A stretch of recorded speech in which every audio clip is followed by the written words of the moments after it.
It's Friday night, ladies and gentlemen.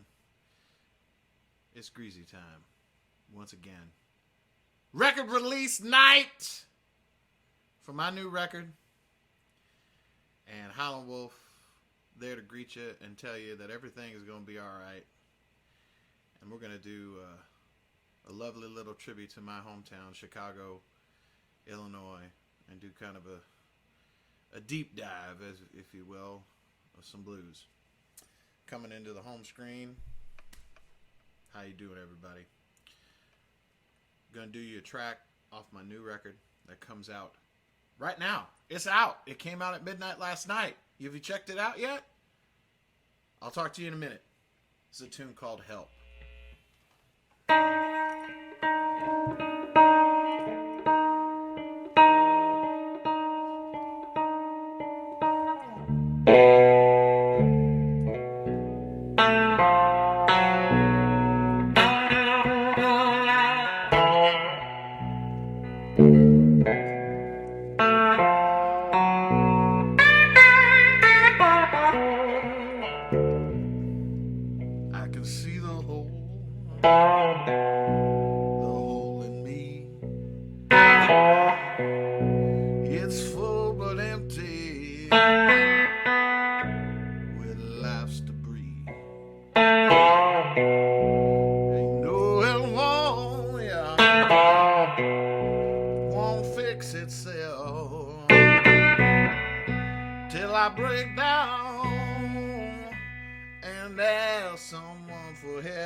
in pain.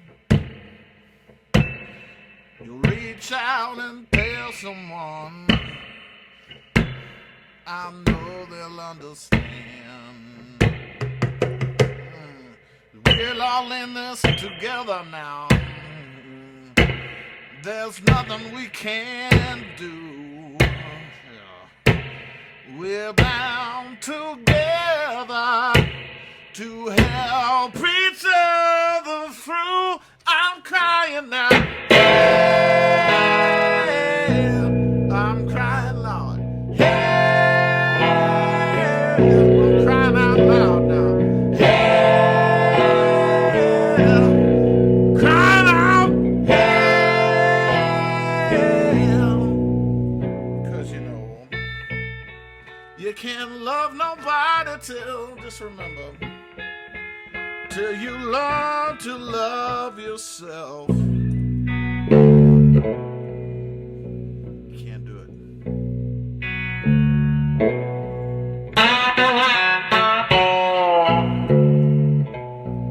So love yourself, baby.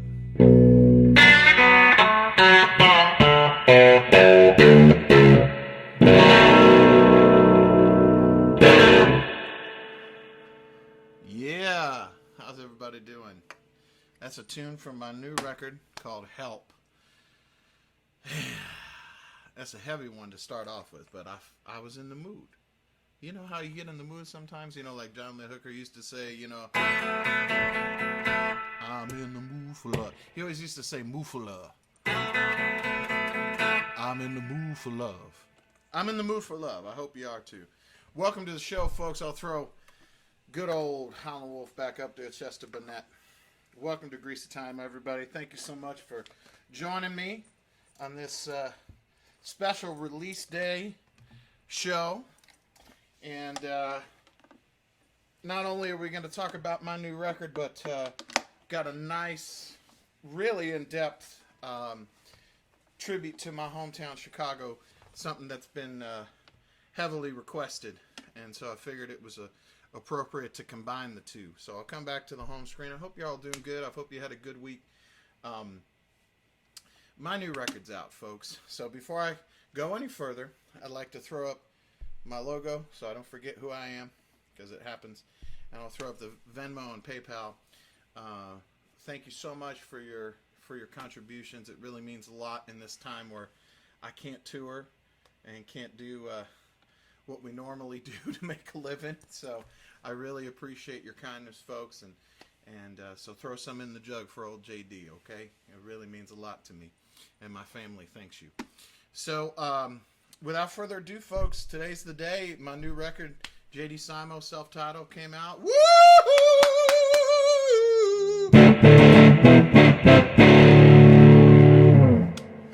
Yes, folks, the day is finally here. And I couldn't be more proud. There's a lot of really great reviews that have come in here in America and overseas. A lot of great features, a lot of great stuff in magazines and vlogs and a lot of podcasts. Just a lot of love overall, and I really am appreciative of it. And thank you. And to those who have already bought the record, listened to the record, streamed the record, shared the record, all that, I very, very much thank you. Check it out if you haven't. Go to my Spotify page, Spotify, JD Simo. It's all on there. It's available on all the digital platforms to purchase, Apple Music and Amazon and all that. And, more importantly, go to my Bandcamp page for special bundles. This is my Bandcamp page right here. Just go to Bandcamp, JD Simo Music. You can Google it. It'll come right up. There you can get special bundles, CD bundles, vinyl bundles that I'm all signing. I've got a whole bunch that are getting ready to go out. I've signed a ton, so thank you very much, folks, for those of you who've already put in orders, and they're about to go out because I've been waiting on the shirts, which these are the Groovy logo shirts that are a part of a lot of those bundles, or you can get a t-shirt on your own. But the big announcement, are you guys ready for the big announcement? The big announcement tonight, this is the release of it, is for months, people have asked me about Greasy Time t-shirts. And you know what, folks? They're here. Greasy Time t-shirts, baby. They're here. Go to Bandcamp right now. Purchase yourself a Greasy Time shirt. Be the greasiest person on your block. And they're on, as my dear friend Tom Bukovac says, they're not on those scratchy Gildans. They're on the good stuff, the good soft style stuff, the good quality shirts. Shout out to my buddy Tom Bukovac. Hello, class, as he says. So anyway, Greasy Time shirts are here. You can either purchase them through the Bandcamp site, or if you want to just send, it's $25 for the shirt, and then $5 domestic shipping, or $10 international shipping. You can just send either $30 or $35, depending upon that, to the either the PayPal or the Venmo at the bottom of the screen, and just say this is for a Greasy Time shirt. Put your address in there and put what size your shirt and how many, and I'll make sure that those are taken care of as well. So you can do it all. So lots of new stuff. Greasy Time shirts, bundles. The new record is out. It's a groovy thing, folks. So as you can probably imagine, my record of the week. I've got records of the week that I'm going to get into, but obviously my new record is my record of the week because it's my freaking show. I can do what I want. So I'm very proud of it, folks. Again, I made it back in January before all this happened, and the main thing I want to tell you about in regards to my new record is, when I was writing it over the course of last year, I had, obviously, no one had any idea that we'd be in the middle of everything that we're in the middle of. I'm a new father. Let's just say I'm in some help groups that help people sort out problems in their life, and having my daughter really kind of inspired me to start to really try and work on myself, with the support of my wife and my close friends and family, and so a lot of this stuff is written about the process of taking care of yourself and empathy and self-love and love of others and compassion and all these different things that I'm sort of working through in my own life. And I'm really proud at this moment in time that it's so applicable to everything that's going on. Because I have to say, if it was something that was just kind of business as usual, or if it was a let's go party record, or some form of anything that's kind of in what I kind of view as grandstanding, I wouldn't feel right about it at this moment in time. So I feel really good about putting it out, because all the stuff on it that I wrote is deeply, deeply personal, and I hope you dig it. I put a lot of work into it. The great Eddie Spears was my cohort, produced and mixed the record, and he's a buddy of mine that I've known for a very long time. I met him when he was working with Vance Powell, who a lot of people out there who love, Jack White and everything Jack's been involved in, and lots of other. Vance is one of the greatest engineers in the industry right now. I met Eddie when he was working as his assistant a long time ago, 12, 13 years ago. And since then, Eddie's gone on to have a really awesome career. The last Brandy Carlisle record he worked on, and the Star is Born soundtrack, and my good friend Lily Mae, her new record he worked on. And he's just working on a lot of my favorite contemporary records, and it was time for us to work together. And he really did a great job, and it was an honor to work with him. And we really worked closely together on the vision for it. And it's an encapsulation of all the things I talk about on this show. There's an overall semblance of psychedelia in all ways, but there's definitely a very heavy soul and R&B vibe. There's certainly some real blues vibe on it, on different songs, like Help there that I just played, or do a version of Anna Lee, which is an old Earl Hooker song, but we do a bunch of weird things to it. So you have to check it out on the record to hear what we did to it. But we got postmodern with it, to say the least. So so in any rate, it's all those things, and it you know, there's obviously rock and you know, there's a lot of contemporary influence. You know, people have, and this is where I get kind of bad about it, because I'm not really good at describing what I do. I just do it. So you know what? I'm not even going to say what people are saying. You can read that. Check it out. It's very dear to my heart, and I really appreciate the support, folks. And I can't wait to be able to play it live for you whenever that is here in the near future, hopefully. So moving on from there, talk about the rest of the records of the week. I wanted to do something for the release show. I wanted to do something extra special, and so I actually have more notes and a lot more unpublished photos and stuff like that put together than normal. I really put a lot of time into this, and this is a tribute to my hometown, a tribute to Chicago blues, and a thing that's really near and dear to my heart. And I know I've talked about a lot of these elements, but I wanted to really do a deep look at it. So the records of the week this week actually reflect that. So I've talked enough about myself, right? I've talked enough about my record. Okay, so moving on. First record of the week, other than me, is Jimmy Dawkins. I've talked about Jimmy Dawkins on the show a bunch. This is All for Business.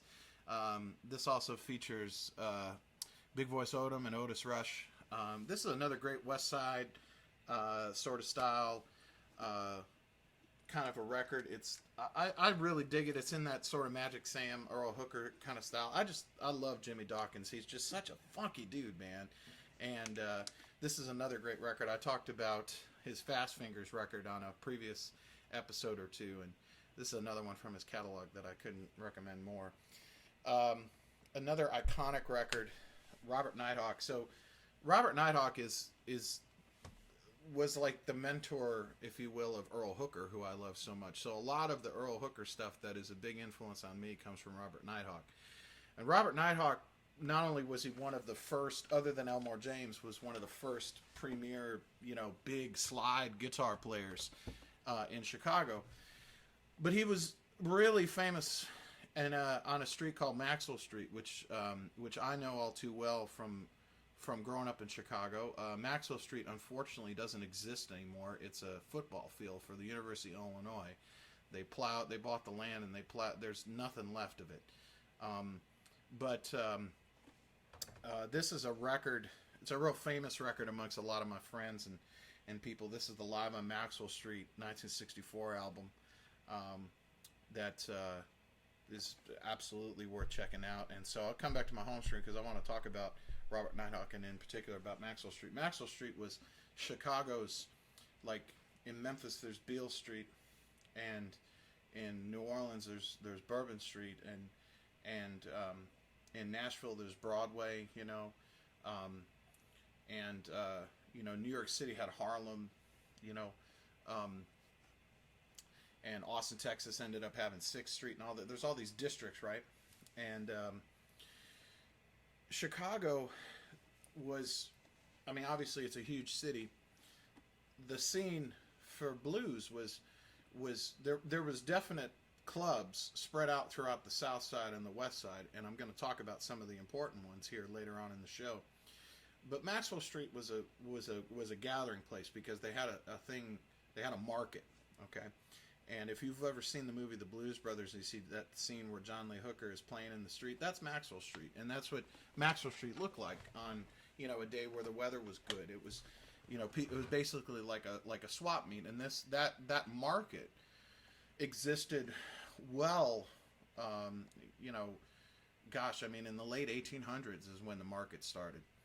And so you're talking about several generations of working class and poor folk that would go down to the market on Maxwell Street and buy anything, buy clothes, buy chickens, buy, you know, later on, buy records, you know, buy appliances, you know, stuff like that. You know, it was like a community center for the working class and the poor of Chicago. And all the blues musicians used to, you know, play there on the street corners to make some extra money. And even the most famous, members, people like Muddy Waters and Jimmy Rogers and Little Walter and all those guys, they played at the market, in the late 40s and the early 50s before they became who they became and had gigs and stuff like that. They played in the market too. And so Robert Nighthawk was one of the many sort of long-standing stalwarts of the Maxwell Street scene. And here's some awesome photos just kind of illustrating the vibe of Maxwell Street in its heyday. It had all the, it was just bands would set up every once in a while, as you see, like under a staircase here, these are, they'd set up just out in the street in an alley, and, or by the train tracks, and play for the folks. And it was a big part of the community. Even when I was a kid, it was still around. And, like I said, unfortunately, the city of Chicago allowed it to be eradicated, and it's real sad that there's the culture is so eradicated of this very important thing that was part of the culture of the city.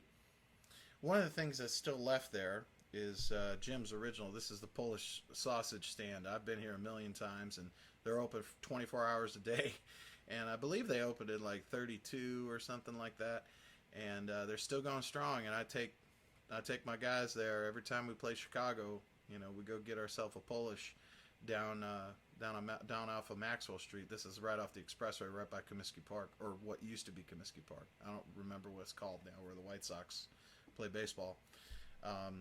But I have really great memories from when I was younger. I remember, in particular, I was a teenager and was there with my dad, and or barely a teenager, whenever it was, and I wanted to get a real slick shirt, and there were all these men's stores there where the pimps shop, and you could get really awesome shoes there too. And Stacey Adams. If you don't know about Stacey Adams, get hip. Stacey Adams. If it was good enough for Howlin' Wolf and Muddy Waters, it's good for us. The cheapest, awesome-looking shoes money can buy. But anyway, I wanted to get this fly shirt. I wanted to get a fly shirt to play music in, and so my dad took me down there off of Maxwell Street, and I remember I got this bright red shirt that had white cuffs and a white collar. I'll never forget that. It was one of my first nice, show shirts, as it were. I got it down there on Maxwell Street. So anyway, going back to where I was starting there, Robert Nighthawk, he was the king of Maxwell Street in many ways. So check that record out. All right, next, Magic Sam, live at the Avant-Garde, which is up in Milwaukee. Milwaukee, Wisconsin. A lot of guys in Chicago would go up and play in Madison, Wisconsin, and Milwaukee as sort of a quick way to make a little bit of extra money and not have to play in Chicago. There were clubs like the Avant-Garde that were real welcoming to the guys from Chicago, and this is it's a great live representation of what it was like to hear Magic Sam at that time. It's just him and Odie Payne on drums. I forget who's playing bass, but it's just a trio. And it's well documented on this show how much I love Magic Sam and how big of an influence he is on me. And incidentally, if you check out that microphone he's singing into, that's an old EV664, and they're sort of, it's too far for me to grab it, but I've got a bunch here in my studio. That's what I actually use live. They're just great all-purpose microphones, and they really get that sound, if that's what you're looking for. So anyway, check that out. And then another West Side guy that I don't talk about nearly enough on the show, the great Otis Rush. This is the Cobra recordings from the 50s. This is his first stuff that he ever cut, and arguably his most iconic. Otis was, along with Magic Sam and later Buddy Guy, kind of the second crop of great guitar players to come up in Chicago, under the tutelage of guys like Eddie Taylor and Jimmy Rogers, and Earl Hooker, who I've talked about. So anyway, this is just great, and all these records are just important Chicago records to me. So if you're already hip to them, I apologize. And you know what? I've probably talked about this record more than, well, maybe not more than any other record, but I put Earl Hooker's Two Bugs and a Roach on here just because I can. It's one of my favorite albums of all time, and Earl Hooker is my favorite. So because it's my show, I can do it. So, I've talked long about Earl Hooker, and I just can't get enough of him, and I wish there was more. I've got a ton. Basically, I've got everything that he's ever done, and I've searched out stuff that he played on for like Jody Williams and other people like that, and I just wish there were more, man. There just isn't enough. All right, so there we go. So I'm gonna play another song for you, another new song. I've played it before on the show, but this is my favorite song on my new record. Okay, this is a tune called "One of Those Days," and it just is my favorite. It may be my favorite song I've ever written. And it goes out to y'all. So remember, check out the new record. Check out the new record. Greasy Time shirts, all that stuff. All right, I'll shut up. All right.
Days from my new record that's out now. Check it out. Check it out. Check it out.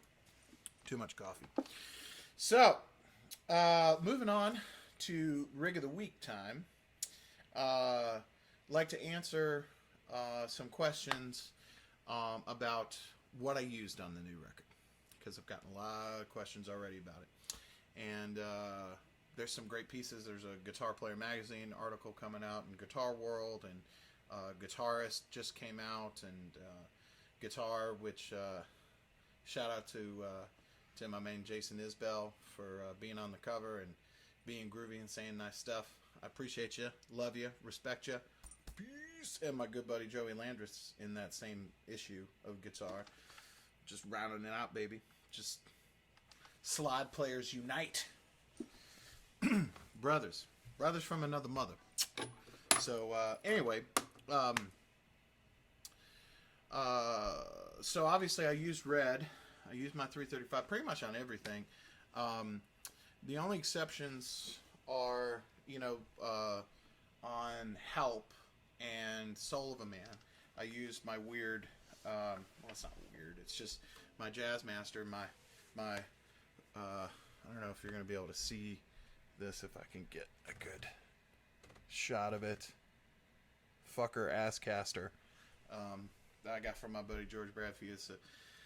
He put this Jazzmaster together from old parts, and my buddy Sebastian sent me these pickups from VIP Pickups, vintage inspired. They're out of phase, which is awesome. And I've got really heavy strings, like 16 to 68, I think is what this is, or 65.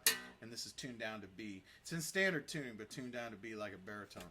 So I used this on those two tunes, and used red on everything else, except Anna Lee. I used the 52 ES5 on Anna Lee. And incidentally, Anna Lee actually played through an old Casio boombox. I'm not lying. I played the guitar through it, and we actually used the drum machine in it, and did a bunch of weird things with it. Adam played drums on a bunch of trash cans and stuff like that. You gotta check it out. It's really cool. It's like a white album version of the blues, and we were really proud of how Anna Lee turned out. And yeah, just used red, and mostly used the quad reverb as the amp. Although I did use a brown face Princeton on a couple of things. I think Help is a brown face Princeton, and I'm trying to think. And my little Alamo that I've talked about on the show, I've used that. I used that on a couple things. I don't remember what specifically, but I know I used it on a couple things. I used my Dan Electro 12 string on Out of Sight. That's right. And pedal wise, I just used my Jack's Fuzz Wah and the Silicon old fuzz face, the OG fuzz face, and used a Echoplex, and also used the Weaver Violet Vibe. You can hear that on Help big time, and Higher Plane. I think I used that on a couple of different things. That's a great vibe. I love you, Weaver. I love you, baby. Weaver Effects. And used the reverb and tremolo in the amps as well. And that's about it. Very simple. We recorded it at Sound Emporium here in Nashville, and which is, going back to my session days, is probably my favorite studio. Alabama Shakes made it sound and color there. I know it's Jason's. I know it's Isbell's favorite as well. The A room and the B room both are awesome, and we actually worked in both rooms for different sonic reasons, because they're both very different sounding rooms. And we worked really quick. We did the whole thing in about 2 days, 2.5 days, I think. That's with vocals and everything. We worked really fast. It was right before we started the tour in January, and yeah, it was a lot of fun. And then Eddie mixed it while we were on tour, and just really proud of it. And a lot of the wackiness with guitar sounds and stuff like that we got by just messing with stuff until we liked the way it sounded. There wasn't a lot of like effects, like guitar effects that I used. It was all studio stuff. It was using preamps and using tape machines and stuff like that until we found something that was cool. In particular, really fell in love with the Spectrasonics compressor. You can really get some rizzy sounds out of that thing. They were really cool. I know we used that a bunch of different places. We just kept going back to it because you could abuse it in multiple different ways and get really cool sounds out of it. So yeah, so that's about it for the rig of the week. And let's. I'm gonna do one more tune. I'm gonna do Anna Lee. Anna Lee, Emily, if you're watching, this is for you, baby. And this is an old, I've done it before, but this is an old Earl Hooker song. This is actually a Robert Nighthawk song originally, but I learned it from Earl Hooker. And again, it's on my new record, which is out now! Check it. All right.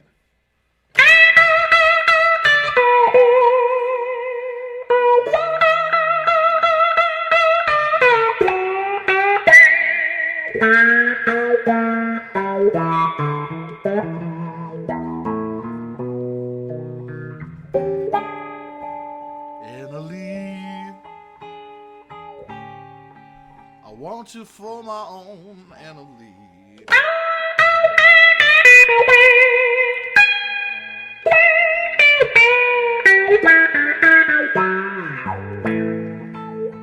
Anna Lee, I want you for my own, Anna Lee.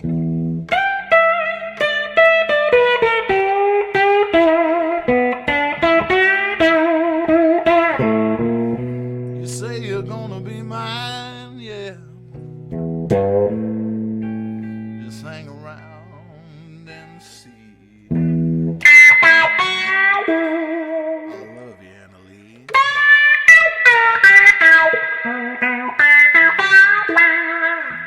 Anna Lee, is that what you got, Anna Lee?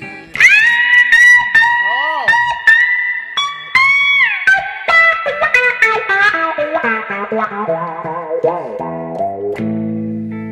Yeah, Anna Lee, baby,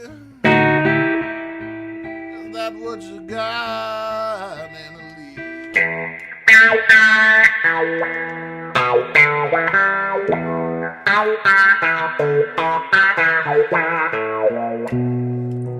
You say you're gonna be mine, yeah.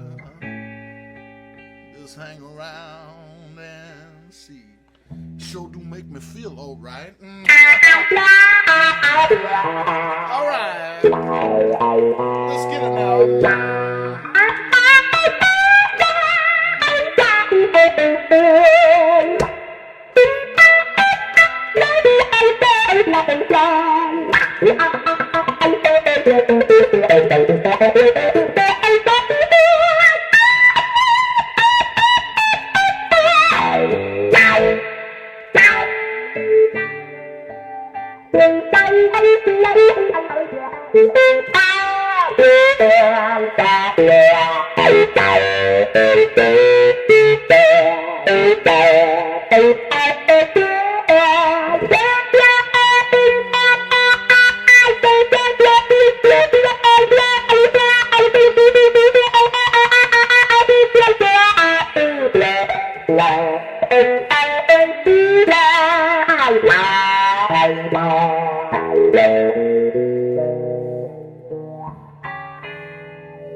Anna Lee,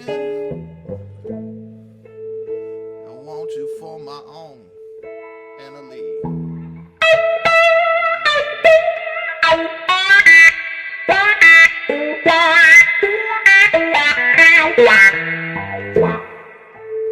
Anna Lee, I'm talking to you, Anna Lee. I want you for my own, Anna Lee.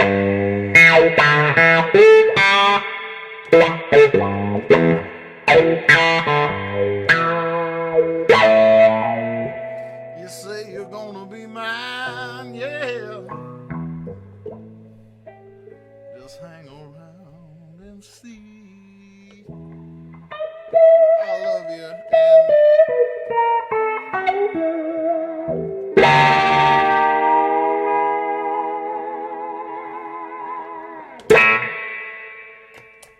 Anna Lee, some Earl Hooker from my new album, JD Simo.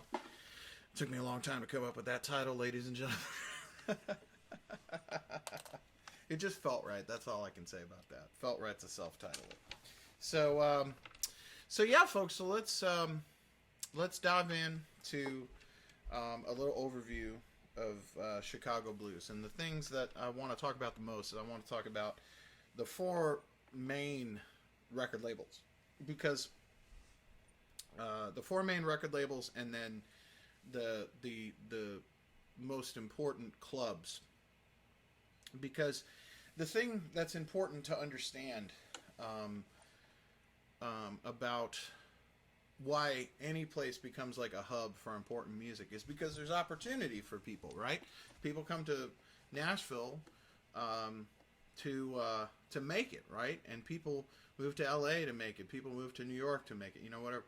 So the thing that's important to kind of keep in mind about why Chicago and why all this happened in Chicago is because all these guys and girls as well, but all these folks from the South, country people who grew up on farms, people who grew up sharecropping and farming and taking care of hogs and horses, and it didn't have electricity, all this stuff. They all ended up moving usually first to Memphis because that was like the closest big city, and then ended up moving to Chicago because they were looking for a better life for themselves. And the Chicago had multiple big factories, most notably be the stockyards, which is where my grandfather worked. My father also worked there in the 40s. My father's got terrible stories about working at the stockyards, about just how disgusting and how horrible it was. But nonetheless, to be able to move up to Chicago and get a factory job, or maybe you could make $10 a week or $15 a week in the 40s or the 50s, if you were sharecropping, you might get $7 or $8 a month, if you could get yourself up to Chicago and try and get one of those jobs, it's like you won the lottery. It's like, it's no question. Get off the farm and get to a place where you can actually make a wage. And of course, there's a lot to be said about that, because those wages weren't great by any means, but it was steady work, and it was a way to make a living and actually be able to maybe have a family. That's certainly where my family came from. I mean, my grandfather worked there, and my grandfather was on my father's side was a boxer in the 20s, and ended up working at the stockyards, and he raised two kids, and both sets of grandparents. They all lived together. My father and or actually he raised three kids, because my father and his sister and his brother. They all lived together with both sets of grandparents, which was very common, in that era. And, and so, and street life, all those types of things, learning how to hustle, learning how to score a dollar here and there, whether by gambling or lots of different things. My father's got wonderful stories about all that kind of stuff, all that Chicago street stuff from the 40s and the 50s, because my father was born in 36, so he grew up very much in all of that, and he certainly didn't come from privilege, the opposite of that, my family. So in any rate, all these guys would move up who loved music, and would get jobs at the stockyards, or as car mechanics, or trash men, or janitors, or anything. And there happened to be these labels, these four main labels that catered to blues and offered a way to make some more money, and maybe be able to play out of town some, and more importantly, get some notoriety so you could get a coveted house gig in Chicago, okay, that you could play at, because this is back when clubs would have a house band, and they would play 4 or 5 nights a week, sometimes 6, and would have other bands, backup bands, to play on their breaks. And they'd play from 8 o'clock or so at night till 4 or 5 in the morning, or 2 or 3 in the morning, depending on what their license was and how many cops they bribed, So so obviously the most important label to talk about is Chess, the most world-renowned label, and it was founded in 1950 by Leonard and Phil Chess, these two guys right here. Leonard's on the right and Phil's on the left. And before that, Leonard had both Polish immigrants, hustlers, guys that were trying to make a better life for themselves and their family, coming from Poland. And Leonard in particular was he got kind of hip to everything relatively fast because he got into nightclubs, owning nightclubs or being co-owners of nightclubs on the south side of Chicago in the predominantly black neighborhoods and rough neighborhoods at that. And he opened a place called the Macombo Lounge, and that was a real important place in the 40s. And as a result of that, he got hooked up with some people in the record business and started kind of seeing that money could be made by, making records on some of these really talented people that were in those neighborhoods and that were frequenting those clubs and hanging around. And so they set up shop, the Chess brothers. He formed Chess Records, and they set up shop first on South Cottage Grove on the south side of Chicago. And one of their first big things that they ever did was they recorded a record, or actually no, they didn't record this record. They got hooked up with a famous guy from Memphis, Tennessee, Sam Phillips. This guy right here, and you might recognize Sam Phillips from his association with these guys: Elvis, Johnny Cash, Carl Perkins, and Jerry Lee Lewis. But anyway, this is many years. This is 1951, 1952. Sam Phillips ran Memphis Recording Service and was already recording people like the Howlin' Wolf and the Prisonaires. A guy by the name of Jackie Brinston walked in with an awesome band led by the iconic Ike Turner, this band right here. And they cut the biggest song that Sam had ever cut up to that date. And Sam made a deal with the Chess brothers to release it through Chess, because this is before Sam actually even had Sun Records going, okay? And the song was Rocket 88,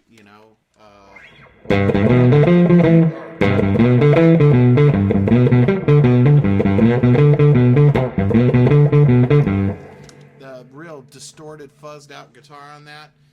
You woman have heard jalopies and all the noise they make, that I knew that old Rocket 88. Yes, it's great, just won't wait. Everybody likes my Rocket 88. That song right there.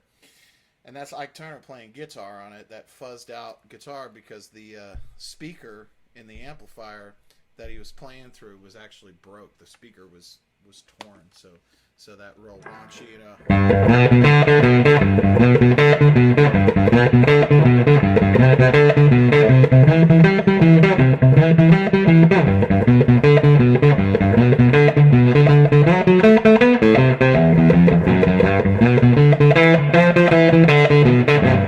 that kind of thing. I'm not doing it right, folks, but I didn't learn it, but it's in my head. But that was the first big song, and that was released through Chess and was a big hit record. It was scored on the R&B charts, and Chess was like off and running. And the success of that allowed them to basically kind of get rolling for real in Chicago.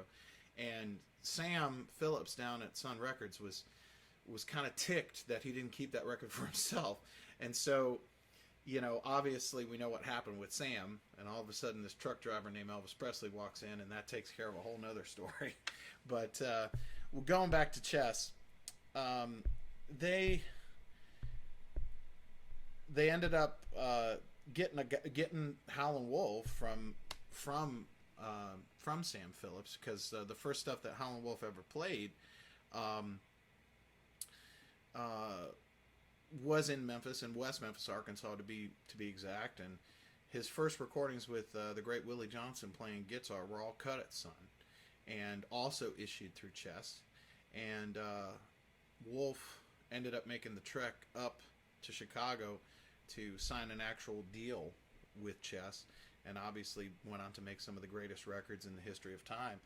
And Here's another great photo at Silvio's in Chicago with the great Hubert Sumlin, the little young Hubert Sumlin. But obviously, the main star of chess was Muddy Waters, the king of the blues. Other than BB King, Muddy was the king, and Muddy was one of the first artists that formed a kinship with Leonard Chess, and they grew together. They became titans together.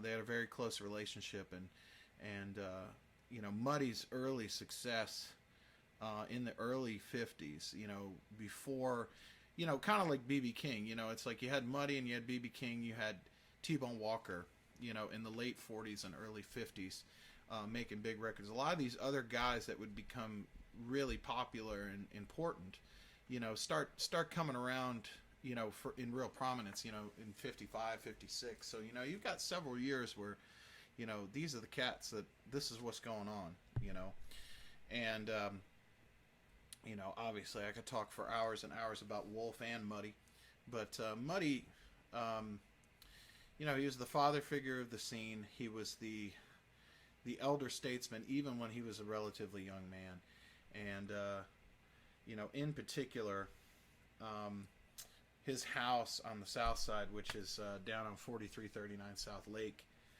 Park Avenue. They're trying to save this, folks, but this was a really important place where everybody kind of hung out and everybody kind of came through. Muddy, the basement, is where Otis Spann lived, and that was the rehearsal room where there was always a piano and a set of drums, and whoever was the newest member in Muddy's band would usually be crashing there. And Muddy was known to walk around in his very gaudy bathrobe. Actually, I have a paisley satin bathrobe in tribute to Muddy Waters. He always wore his silk pajamas and his fancy robe, and some real sweet recollections of Muddy was, Muddy loved to drink grape soda. He loved soda. Because when he was younger, they couldn't afford those things, and so he loved grape soda, and he loved ice cream. I believe it was hazelnut chocolate ice cream or pecan ice cream, one of the two, and he used to just eat it by the barrelful. And a man after my own heart. He loved the Chicago White Sox. He liked the Cubs too, but he was a White Sox guy because he was on the South Side. I personally don't discriminate. I love them both. And I watch them all the time. In fact, they're playing each other tonight. So as soon as I get done, you know what I'll be doing. But he loved to eat ice cream and watch baseball and drink his soda. And obviously, he likes some other stuff too that maybe is a little bit more X-rated. But nonetheless, I just Muddy was a real sweet guy and looked after a lot of really rough guys. Little Walter being probably the roughest of them all, but nonetheless, I digress. Muddy, Wolf, they make up probably the two earliest, most important artists. But then, quickly, I'd be here all night if I was going to talk about everybody, but, obviously Bo Diddley came around, and that's his awesome maraca player, Jerome, who was always by his side. Bo Diddley comes around and has some huge hit records, including, obviously, Bo Diddley, which cross over onto the rock charts.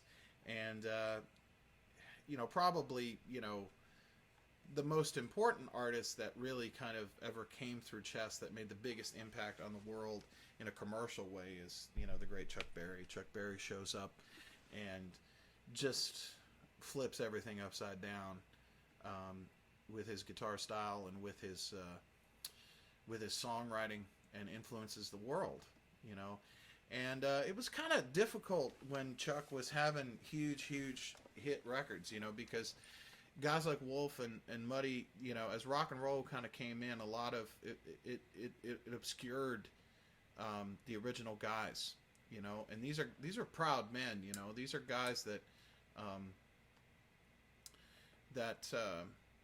came from nothing, and to actually get to a point where you could have a car and have a diamond ring or a nice suit, and make something of yourself. These were really proud men. And so when Chuck came around, it was definitely not necessarily, I would say, a point of contention, but there was a lot of rivalry and a lot of jealousy amongst the crowd. And there was also a bit of a sort of a, if you read like the books on the subject, like Can't Be Satisfied is a great biography about Muddy Waters, and Moaning at Midnight is a great bio of Howlin' Wolf, and it talks about how people around Chess, they kind of looked down on Chuck because they were resentful of his success, and I can understand to a certain extent, but all these guys changed the world in their own right? So, and I'd be remiss if I didn't, mention that, there was obviously a great love of the baby boomer generation of all these people that I'm talking about, and in 1957 they moved to the iconic 2120 South Michigan Avenue location, which is where it still is, and you can still go look at it. And I'll come back to the home screen for a moment, because when I was a little kid, it was a boarded up building. You couldn't go and see it, and now you can actually, pre-COVID, I'm sure they'll open up again, but to go in there and actually see where that stuff was cut was a huge thrill for me. And one of the first times that we went through and toured through Chicago and played the House of Blues, this is several years ago, we went in there, and they took out Willie Dixon's bass for us to take a look at, and it was just so cool to be in there. And being a kid that grew up in Chicago, loving it and respecting it, it just really meant the world to me, and I just love that it's still there, And if you're wondering what it looks like on the inside, here's a great picture of probably the most famous of the baby boomers. There's the Rolling Stones cutting there in '64. They obviously cut a lot of their 12x5 record there, including the instrumental 2120 South Michigan Avenue. So it's not a very big place, but it's a groovy place, and definitely the most important.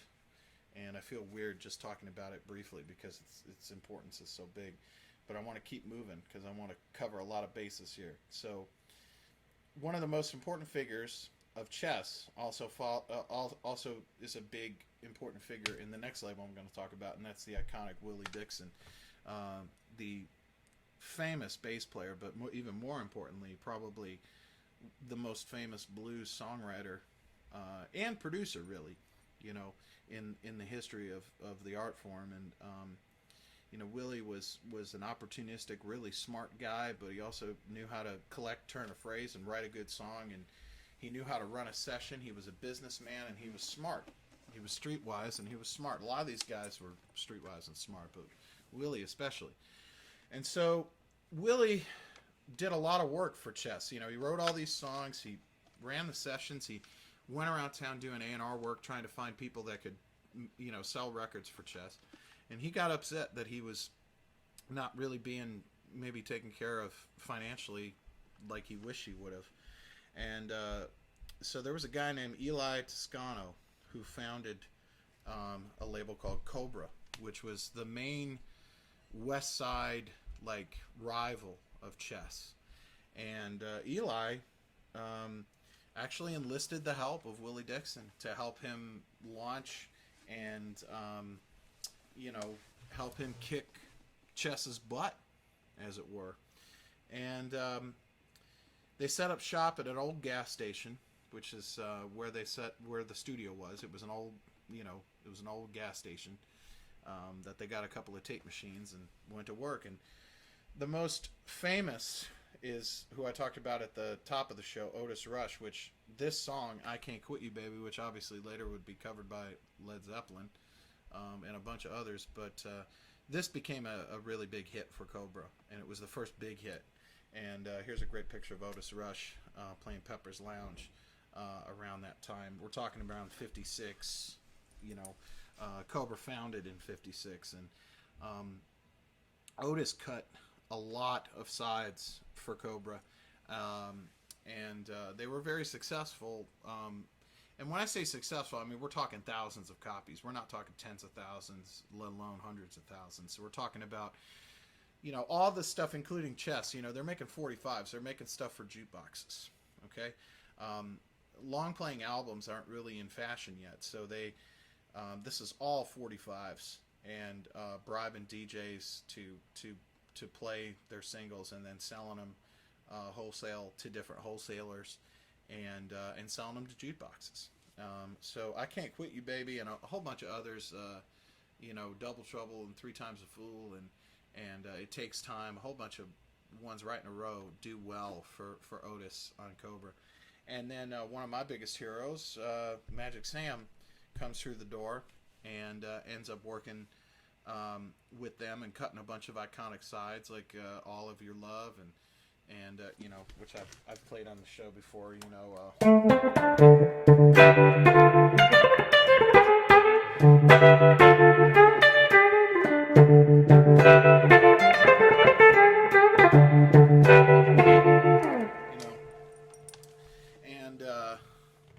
but they don't really connect. They don't really connect the same way that the Otis Rush singles do.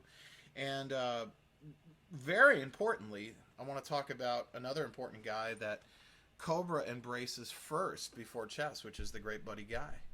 Buddy Guy is a little too wild for Chess, and that's actually one of the things that set Cobra apart. Otis Rush, Magic Sam, Buddy Guy, all these guys were kind of turned down by Chess. A lot of people were turned down by Chess, and so consequently, most of these guys went over to Cobra and cut these really killer records. And I told a story early on in the Greasy Time series about Freddie King, but Freddie King's actually one of those guys. Freddie actually went to Chess to get signed, and they turned him down, and Willie Dixon took him to Cobra. And there's all these stories that Freddie actually cut some stuff for Cobra. I've never heard it, and I don't know if it exists, and I've done some pretty decent digging trying to find out if it does exist or not, and I know that he went there. It's well documented that he went there, but obviously even Freddie King couldn't get a deal at Chess. So, things were rough. Unfortunately, Cobra folded in 1959, and so they weren't around that long. They were only around for about 2.5 years.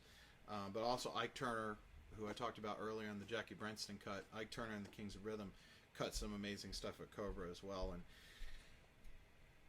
I love the Chess stuff, always will, but the Cobra stuff has a real special place in my heart, as does this next stuff I'm going to talk about, which I have two favorites, and Cobra's one, and then the great Delmark Records is the other. Delmark Records I talked about was formed by a guy named Bob Kester, who this is a young photo of Bob with little Walter. And Bob, he not only did he found Delmark in I believe 53, but he founded the Jazz Record Mart, which is one of the most legendary record stores in history, really. And he still runs his own small shop in Chicago. He has since, sold the Jazz Record Mart, and it's no more. But this was an iconic part of Chicago for, the better part of 50 years, And Delmark initially was kind of a jazz label. Bob really loved jazz in particular. Loved Benny Goodman and all that kind of stuff. And the first big successful blues artist and record that he had was a pretty big one. It's to this day one of the biggest selling blues records of all time, and that's Junior Wells' Hoodoo Man Blues, which also features a young Buddy Guy. This is obviously one of the most iconic albums in blues history, and this still is one of the most important records in the Delmark catalog. And obviously Junior Wells had been a sideman for Muddy Waters, like every great harmonica player was in those days. And him and Buddy Guy formed their partnership there in the early 60s. And this record just really connected, and it's still as iconic now as it was then in 60, 64, 65. And I've talked about all this stuff a lot about Delmark, but obviously this is where Magic Sam finally ends up after being arrested for draft dodging and basically quitting music for the better part of the early 60s. Bob Kester kind of coaxes him back in and records the iconic West Side Soul record, and this is them in the sessions for what would become Black Magic, which was his second record that unfortunately he didn't get to see released because he passed away at the ripe age of 32. But Magic Sam, obviously one of my biggest heroes. And then guys I've talked about on the show also that were part of the Delmark family, J.B. Hutto, who I talked about on a recent episode here. And, the great Robert Nighthawk. I talked about him earlier on this show. That's Robert on the right there. This is the only known video footage that exists of Robert Nighthawk. And Robert ended up on Delmark. And also, I mentioned earlier, talking about Cobra, not only did Magic Sam end up later with Delmark, but also Otis Rush did. And Otis ended up having some more really good, influential big records, including the Morning in the Morning record, which also features a young Dwayne Allman as well later on. And just because I can't help myself, the great Jimmy Dawkins, I love this guy so much. The Fast Fingers record and all the other ones are also Delmark. So Bob Kester. So that sort of is like to me, Delmark on the blues side is like where the West Side sound, which the West Side sound of Chicago, the West Side sound for people who aren't that familiar is, it's a rougher, more guitar oriented sound. At Chess, it's more about backing up the vocalist and supporting harmonica. Harmonica was probably the most dominant lead instrument, but the West Side, it's all about the guitar, man. So, moving on from there, the last label that I want to talk about is the great Vee Jay Records, which there's John Lee Hooker. I'm in the mood on Vee Jay. Vee Jay was actually started in Gary, Indiana in 1953 by this lovely lady. Her name was Vivian Carter, and also owned it with a guy named James Bracken. And this was actually Vee Jay's notable because it's one of the first completely independent African-American owned record labels, which is, considering we're talking about 1953, I mean, that's pretty early. And they had some of the biggest successful artists of their time. Okay, like even Chess couldn't compete with some of the stuff that was coming out of Vee Jay. Okay, that's why there wasn't even really a rivalry, if you will, because I mean it's just Vee Jay was so huge because they had some of the biggest stars of the day. They had Jimmy Reed. You got me running, you got me hiding, you got me running, flying high, sweet baby, where you want, let it roll. Yeah. I mean, Jimmy Reed had records on the pop charts. I mean, he was selling huge numbers, not only on the R&B charts, but on the pop charts as well. And I also already mentioned they had John Lee Hooker, who was extremely popular in the 50s. And then, going even further, they had guys like Gene Chandler, Duke of Earl, Duke of Earl, Duke of Earl, Duke of Earl, Duke of Earl. Gene Chandler, big record. And then, something happens. In 1963, they signed the freaking Beatles because nobody else in America wanted to take them. So Vee Jay gets the Beatles' first album. No joke, folks. An all African American owned independent record company got the Beatles' first record. Needless to say, that thing sold a ton. But unfortunately, it has a very sad ending.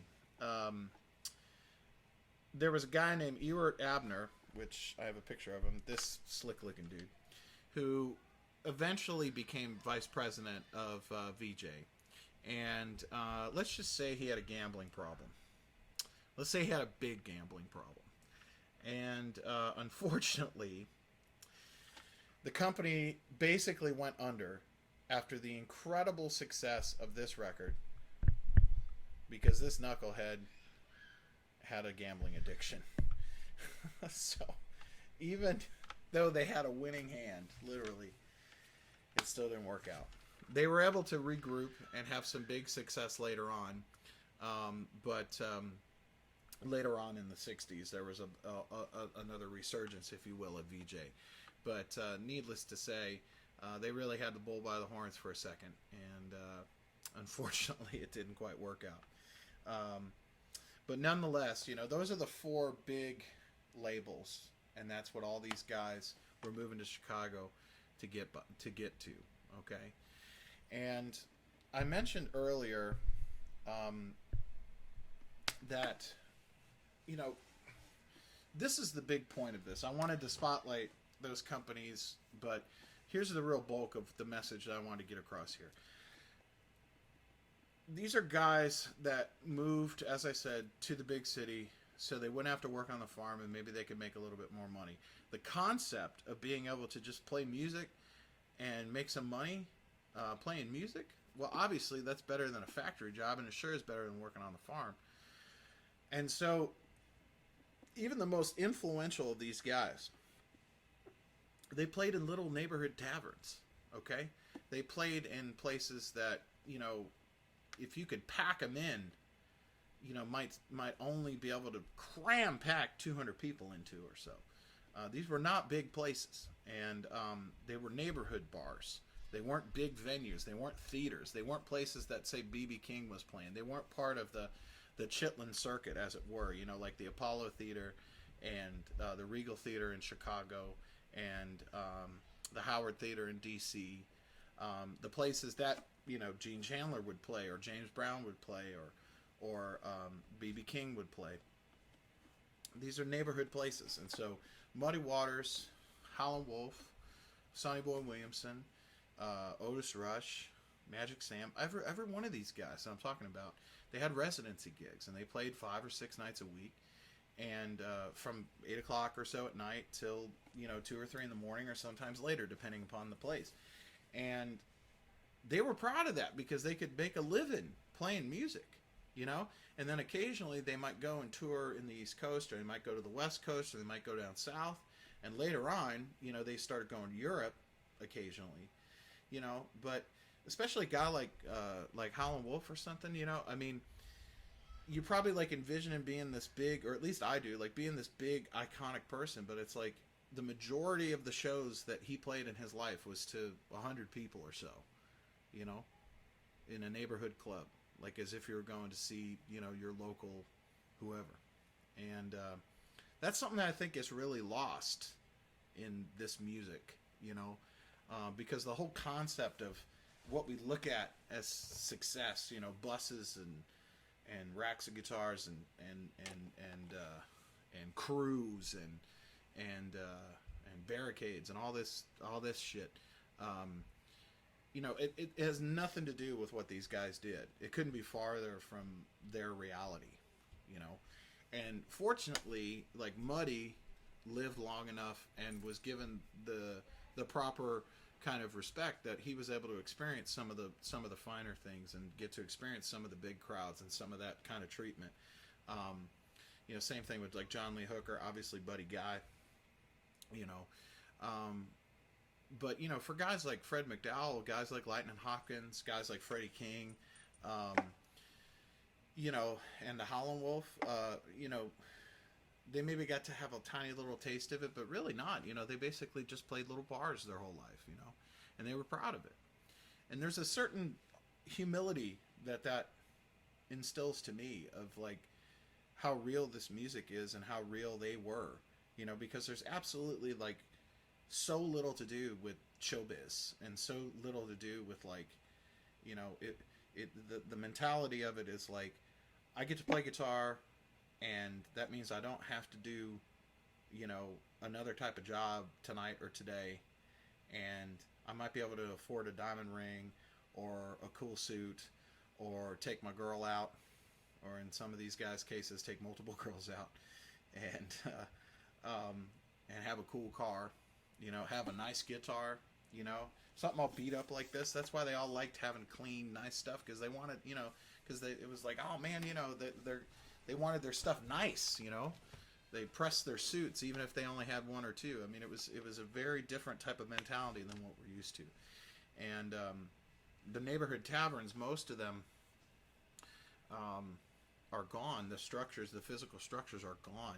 There's only one of them that's left from those days, that the actual structure of the building is still there.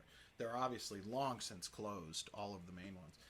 The most famous one was a place called Pepper's Lounge, and this was on the corner, or it wasn't on the corner. It was on 43rd and Vincennes, essentially on the south side. And this was Muddy's home club. You can see Muddy's name in the window there. And Pepper's also, you know, had Wolf at times. There's great photos of Otis Rush. Here's a great photo of Otis Rush playing there at Pepper's. But Pepper's was mostly Muddy's home club. All these places competed with one another, and everybody wanted to have Muddy or Wolf or any of these guys, Elmore James. You know, they all competed. You know, so Pepper's was probably the most important. The other one that's very important is Silvio's, and Silvio. This was basically known as Howlin' Wolf's home club. This is a picture of Wolf playing there, and you can see how tiny it is. It's a small place, man. And this was on the corner of Lake and Kedzie, not far from where I grew up. And I talked about Silvio's also because there's a great live Magic Sam record. Here's a picture of Magic Sam hanging out at Silvio's as well. Silvio's was a main competitor of Pepper's. You know, Pepper's and Silvio's always kind of went back and forth, because really it's like one would have Wolf and then the other would take Wolf and, you know, offer him $50 more or something like that, you know, and you know, they went back and forth, you know. Another really famous one, this is the one that's still standing, folks, is Teresa's, and this is Teresa right here. This is the lovely gal who ran the place. And Teresa's Lounge was at the corner of 48th and Indiana, and that's Junior Wells. Junior Wells was the main headliner over the longest period of time at Teresa's. You can see he's standing in front of a James Cotton sign. This is the building that's still there. It's basically like a big apartment building, and Teresa's was in the basement, around the corner, and in the basement.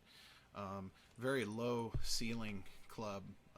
Here's a picture of Buddy Guy playing there, with the great Fred Belo playing drums, and you can see, I mean, it's just a tiny little place. And that was one of the most, that's the one that's left, you know. And there's actually the one that Teresa's is the one with the most footage. There's actually some really great footage on YouTube of Buddy Guy and Junior Wells playing there, and Phil Guy, Buddy's younger brother. And actually, I'm wearing my Teresa's Lounge t-shirt tonight.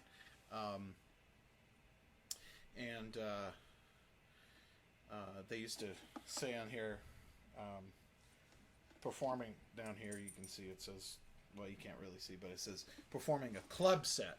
Club set meaning playing from 8 at night till 3 in the morning, not, you know, playing 90 minutes. You know, these guys, you know. So what would happen is the band leader, whoever it was, you know, the band would play an instrumental or two, and say Muddy Waters would come up, or Howlin' Wolf would come up and, you know, do, you know, half hour, 40 minutes of songs, and then they'd play a break song, and the headliner would step off the stage. And they basically kind of repeat that. And then later in the night it got, the band leader played and sang less and less, you know, and the band kept playing, you know, until late in the night. And that was the privilege of the band leader. The band leader was in charge, and the band leader, you know, called the shots. And if the band leader wanted to take the last 2 sets off and hang with his girlfriend or a girl or 2 or 3 and drink, he could. Although Wolf was probably the most kind of stringent as far as following the rules and leading by example. Wolf was, in particular, a very interesting guy, because if you read that Moanin' at Midnight book, you'll see. I mean, he was paying into his band members' workers' comp, and so that if any of them got hurt, they could collect a workers' comp, and paying into their Social Security so they could have pensions. I mean, this is a blues man in the 50s and 60s. I mean, Wolf was a very good man. He was hard, but he was a good man. He was a big dude. He was 6'4", 6'5", 300 pounds. But he was a good man to his people.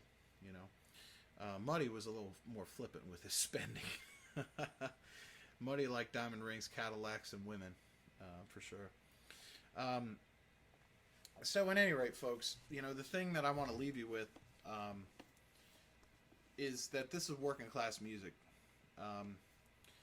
It's guys that were lucky enough to be talented and find an opportunity for themselves to be able to make a dollar and not have to work a manual labor job. And that kind of concept, it's like I sort of think of it in my own life as, the ability to play music and is such a gift, and I think that nowadays we just don't think of it in those terms as much. There's a lot of pomp and circumstance that surround musicians, and I'm really grateful to be a working class musician, meaning that I've got my van out front that I paid my hard-earned money for, and I'm proud to drive it. I'm proud to load my equipment in and play an honest night's music for folks, and I don't mind hard work. I like it. I like hard work, and I'm grateful to get to play music, and I'm grateful that I'm a high school dropout.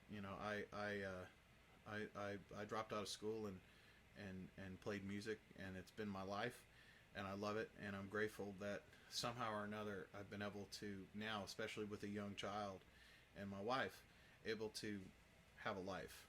And I thank all of you for being so gracious, because I certainly do the best I can to try and be a good human. But the privilege of getting to play music for a living is not something I take lightly, and that's the big thing I take away from these guys, because none of them were rich. Even the most important and famous of them, none of them were rich. None of them were overtly haughty either. These are guys that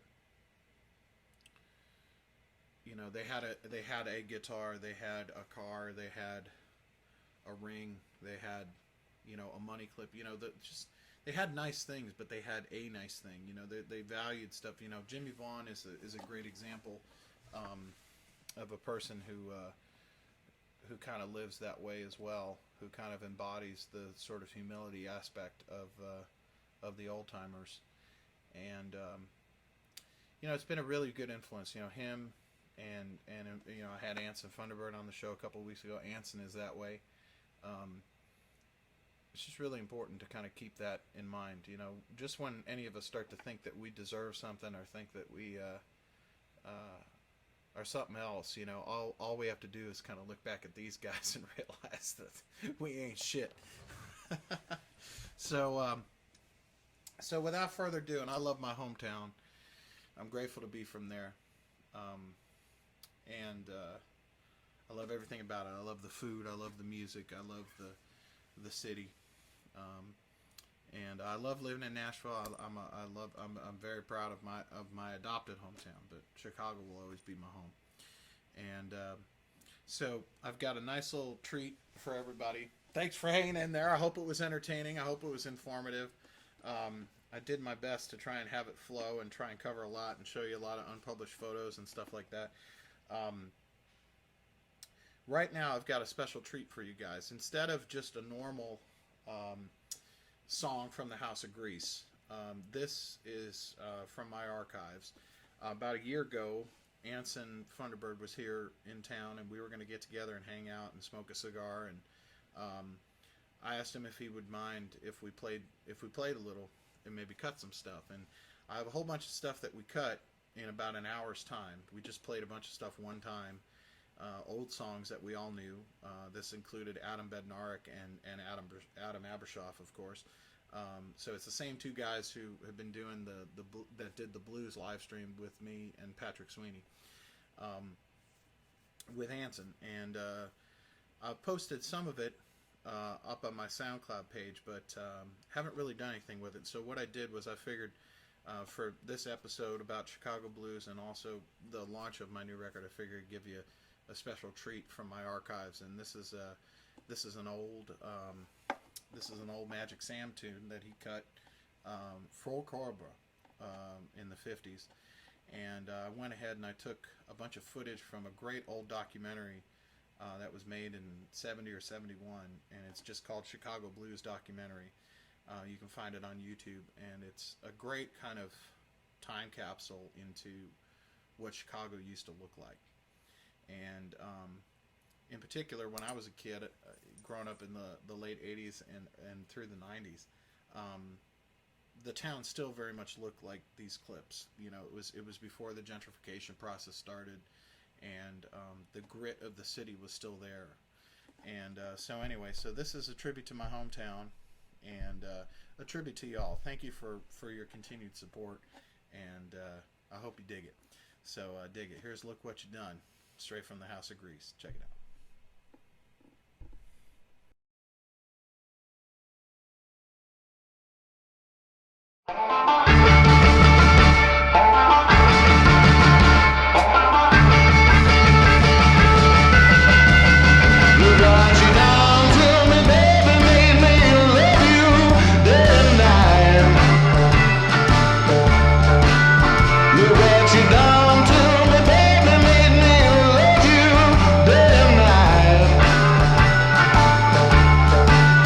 You got me walking and talking, baby.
have it, folks. Me and Anson Thunderbird and Adam Bednark on bass and Adam Abershoff on the drums playing an old Magic Sam song. Folks, I really appreciate you spending the night with me here in the funky basement in the House of Grease. And again, I hope that you'll check out the new album out right now. Self-titled, JD Simo. Go to the Spotify channel. Go to Spotify, check it out, stream it, Apple Music, all the above. Or you can order bundles from Bandcamp with vinyl and t-shirts, the two designs, and Greasy Time shirts. Put in some orders for the Greasy Time shirts, folks. I really appreciate y'all being so groovy to me, and really appreciate all your support through this weird time. It's an interesting time to be releasing an album. Normally I'd be embarking on a really long tour, and I will when I can, but for the time being, this is what's up. We got some other stuff planned in the coming weeks, so keep your eye on the socials. Keep your eye on the Instagram page, Twitter page, and here on the Facebook channel for updates on live streams, full band live streams, and other stuff that's going to be coming up. And just take care of yourselves, okay? Take care of yourselves for old JD. And thank you from the bottom of my heart. I'm actually going to leave you with a tune tonight. One of the only really old time real cats that I got to know a little bit was John Lee Hooker. And actually in the other room, I actually have an old book that he signed, and John really couldn't write, and so his signature looks like a young child's. It's just kind of a real basic block, shaky. He didn't sign many things. His autograph is pretty rare, I suppose, and he was gracious enough to sign that for me, and I knew him when I was a teenager, and he was really he was a dirty mofo, man. He sure liked the women's, even as an old man. He sure liked the women's, man. And I was just a chubby, fat, 13, 14-year-old kid who didn't really understand the significance and importance of what I was around, but nonetheless, I knew him a little bit, and I treasure that now. I remember he called me on my birthday. My 16th birthday, he called me to wish me a happy birthday and sang me happy birthday. I'm not kidding. John Lee Hooker sang me happy birthday. And it was his version of happy birthday. It was like, ooh, happy birthday. It's your birthday again. I wish I had a recording of it, because it's like it was his version of happy birthday, And I'll treasure that for the rest of my life. That's one of the, getting to spend a day with Paul McCartney and having John Lee Hooker call me to wish me a happy birthday and sing me happy birthday. I'm a rich man. So, anyway, I'll leave you with this. First thing I ever learned of John Lee. And take care of yourself. Check out the new record. Get yourself a bundle. Get yourself some vinyl. Get yourself a Greasy Time shirt. Throw some money in the tip jug for me. I appreciate all the above. I'm doing my best for you, folks. And I'll leave you with this, all right? Always keep it greasy, all right?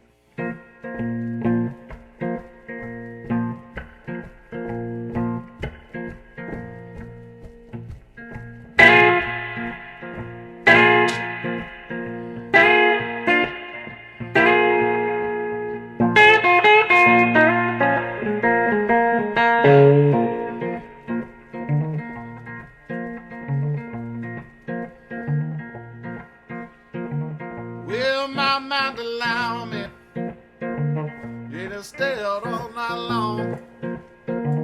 Oh, Lord, yeah. Will my mind allow me, people, to stay out all night long? See what kid around, little boogie woogie in the house.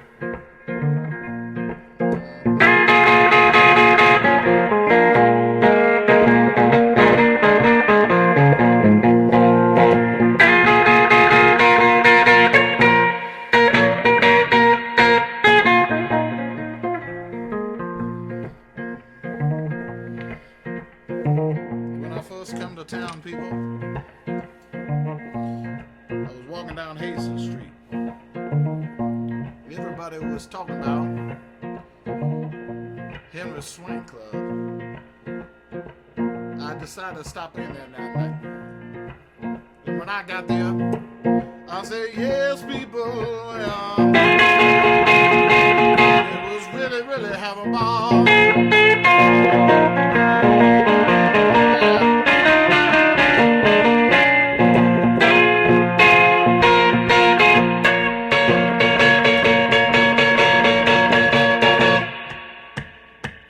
Boogie chillin'.